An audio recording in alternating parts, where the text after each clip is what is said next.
Greetings, I'm Kristian from Cinema Nova and welcome to the Intermission Interviews. We invite guests from across the filmmaking and cinema industries to reflect on their past, review the present and reconnoitre our shared future during what has come to be known as the Intermission. My guest today was a colleague of mine at Village Cinemas before becoming the programming manager for Wallace Cinemas in South Australia. She was recently appointed programming manager for the Gold Coast Film Festival and is a recipient of the Natalie Miller Fellowship. Welcome to the Intermission Interviews, Sasha Close.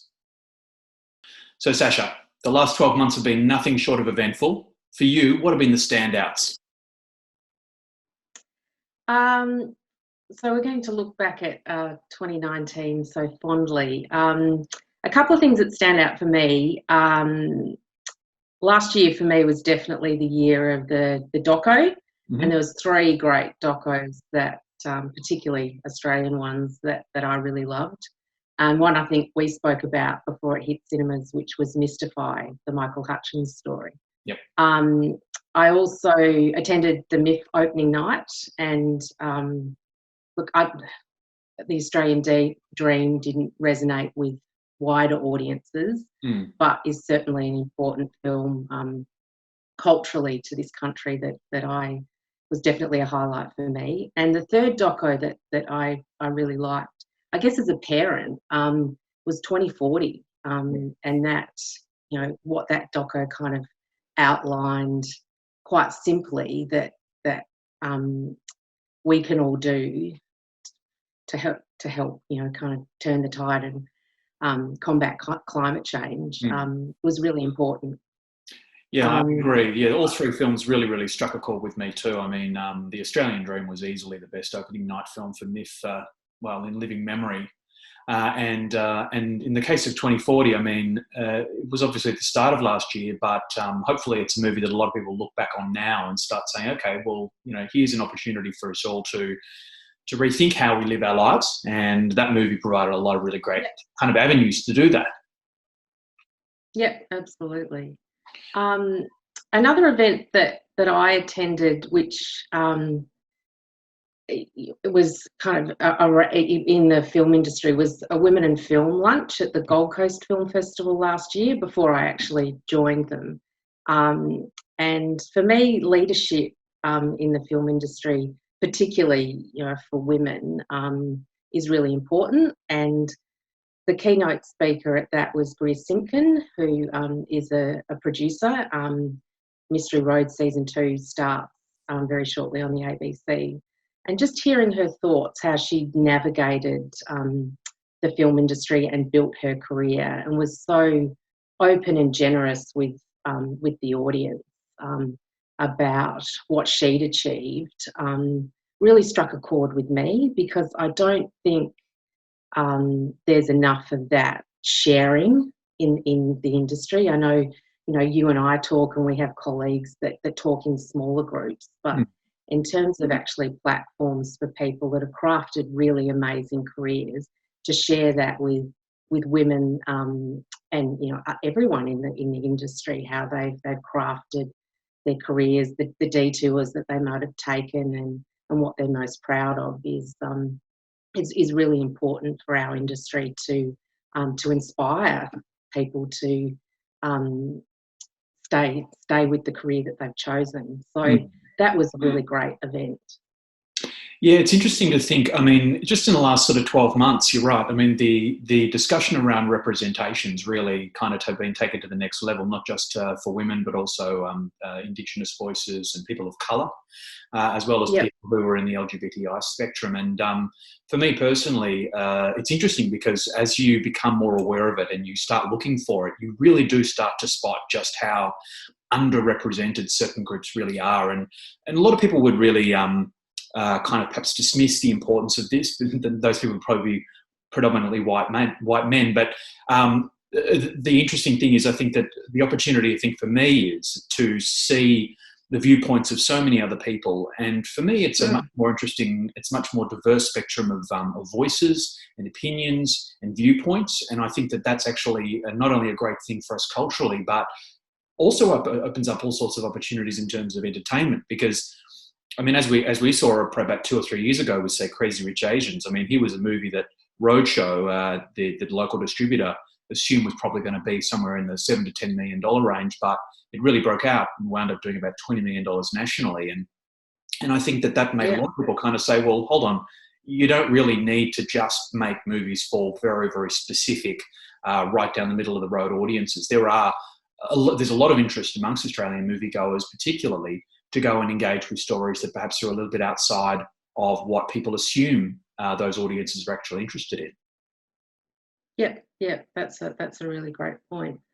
The third thing for me last year was, 2019, there was kind of almost a generational change. We had the final Avengers film, and I'm certainly no expert in that universe. Game of Thrones, and one movie highlight, but there's so many, but for me was Toy Story 4. I took my husband and my kids, and we're in pretty much a full cinema, and I looked around and there was every demographic. There's people that had grown up with it. They were millennials. There was myself that, I'd taken my kids when they were very young to Toy Story 3, and now we were seeing Toy Story 4. The film played on so many different levels, and there was that joy of being in a full cinema and experiencing this kind of, another great kind of movie moment. And look, not all films have to be like that, where you anticipate the event and you're part of that journey. But for me, it really resonated several things: the importance of the community of cinema and seeing a film with an audience, guiding that next generation through and experiencing what cinema is, and really good, clever storytelling, which is what Disney kind of get right. They get their stories right. Yeah, it's interesting, isn't it? I mean, for many years, I kind of I would go into a Pixar film kind of doubting what I was about to see. Is this going to be any good? And I can't remember whether it was Wall-E or Up, but one of the two came along, and it just threw me for such a loop that after that point, I just sort of thought, okay, moving forward, you really do need to go into every Pixar picture with an expectation that it's going to be really something special, and be surprised when it's not, because they've just become such reliable filmmakers. I mean, there's been a few missteps, obviously, with I think Good Dinosaur and the Cars movies are visually spectacular, but kind of, for me, don't really resonate in the way that perhaps some of those other movies might. But yeah, it's interesting, isn't it? I mean, 25 years. It's been 25 years since the first Toy Story film hit screens, and to think that you'd get a fourth installation 25 years later with most of the original people still on board. It's interesting because it kind of dovetails nicely with what you were talking about with the conclusion of so many other kind of cinematic universes like Marvel, etc. That and also even Star Wars, which was at the end of last year, which obviously had been decades and decades since that all started. So yeah, last year really was kind of a high point in terms of certain things coming to an end, and it'll be very interesting to sort of see, irrespective of what impact the coronavirus has on moviegoing. It'll be really interesting to kind of see whether or not Hollywood can repeat that, where you have so many major pictures all coming to some sort of conclusion point, all in the 1 year, because last year was extraordinary. Yeah. You throw in there things like the Aladdin remake and, say, the Frozen sequel. I mean, it was an extraordinary slate of pictures, and even though I think we all really, really enjoyed that, I think that hopefully people also start looking for new stories and seeing what else is out there. So, I mean, thinking about what you've thinking about this peculiar situation we all find ourselves in. I mean, is there anything that you've been kind of revisiting or perhaps watching for the first time, and what's really stood out for you? And what is there anything that you've kind of said that was awful and nobody should see that? Well, there was one that was a bit borderline, because and we only watched it the other night, and I'm a bit of a Mark Wahlberg fan because I think he's been able to navigate a career from pop idol to, kind of serious actor. Yeah, movie stuff. Departed and Fighter being two that come to mind pretty quickly. On Netflix, there's Spencer Confidential, Oh, yeah. And I wouldn't recommend it. The plot is pretty much there for you to work out from the get-go. There's actually a plot. Well, I think it pulls pulls bits and pieces from pretty much any cop drama set in Boston. And they tried to elevate it at certain points, but yeah, just look, if you want to switch your brain off and enjoy Mark Wahlberg, that's your choice. No pressure. In our house, we obviously love film, but we also love sport and a myriad of sports, from kind of tennis to cycling. And my husband dearly loves Formula One, so this year isn't going to be a great year for him. But there is a great Netflix series called Drive to Survive, and I was pretty dubious about his accolades about this series, but it is gripping viewing. If you want to dive into kind of a behind the scenes of what makes teams run and leadership successful, this series is one to kind of binge watch, because there's certainly the characters that you see constructed for the races that we see, but the behind the scenes footage that Netflix have been able to acquire by following the teams for 2018 and 2019, obviously 2020, I'm not sure what will happen there, but it's pretty compelling viewing. And for anyone that's looking at kind of what makes a great team, and also leaders, and I'd highly recommend it. Drive to Survive. It's funny, it hasn't shown up on my algorithm at all. I mustn't be watching enough One racing movies. You haven't been watching enough sport for it to. So it's Drive to Survive. It's production values are phenomenal. Obviously, they've got lots of cash to throw at that. And look, I've also been rewatching some of the films I just loved of the last 6 months. Knives Out was in my top 10. We watched that again the other night.